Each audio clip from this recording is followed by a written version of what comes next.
Nasip etsin. İstikrarı da versin inşallah. Can burada yaparsın. Başka işlerle uğraşıyorsun. Murat Bey Nasılsın? İyiyiz. Allah razı olsun. Şöyle çok ya. Şöyle bana bak. Artık yarın işte sabah kafasına Adem Yavuz, Hüdapar Belediye Başkanı adayı. Başım tacım üstüm. Başınız var olsun. İyi misin? Bunu tanıyor musun? Burayı Yardımcısı olsun. Memleketimizin de İnşallah. hayırlı hizmet görmesine inşallah biz inşallah. Teşekkür ederim. Halin keyfin iyidir. Hoş bulduk. Sevgisiz. Allah razı olsun. Sağ olasın. Onu dedik bir edelim. Turlayalım biz. Turu bitirelim. Zaman çalışma zamanı. Aynen. Kim? Aleykümselam. Selam başkan. Nasılsınız? İyisiniz? Tamam. Tam. Yani biraz zor bir dakika. Zırhın mı lan? Sen rey kumadın mı? Hadi bro hingo de rey. Evet. 5 tane oyun var. Encümenimiz var köyde.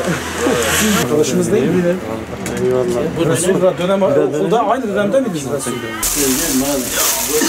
Selamun aleyküm. Selam kere.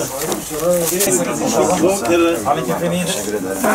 Hayırlı ve bereketli kazançlarınız olsun. Tercihlerinizi istemeye geldik inşallah. Bizi de tercihlerinizin arasına koyarsanız memnun oluruz. İnşallah. Yaklaşık 3 aydır Kahta Belediye Başkan adaylığı için seçim çalışmalarını yürütüyoruz. Çok şükür çok güzel neticeler, güzel teveccühler alıyoruz.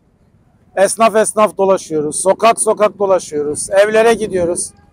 Ve insanların teveccühlerini görünce biz daha da ümitleniyoruz. Özellikle Kahta'mız adına, gelecek neslimiz adına gerçekten hizmet belediyeciliğinin öne çıkacağı bir belediyecilik anlayışının hakim olacağına inancımız gitgide artıyor. Artık insanlar temiz yol istiyor, güvenli kaldırım istiyor, sokak köpeklerinin olmadığı güvenli sokaklar istiyor, temiz parklar, güvenli parklar istiyor. Biz de bundan dolayı çok ümitliyiz ve inşallah Rabbimizin yardımı ve inayetiyle, halkımızın da teveccühüyle Hüdapar Belediyeciliğini Kahta'da yaşatacağız.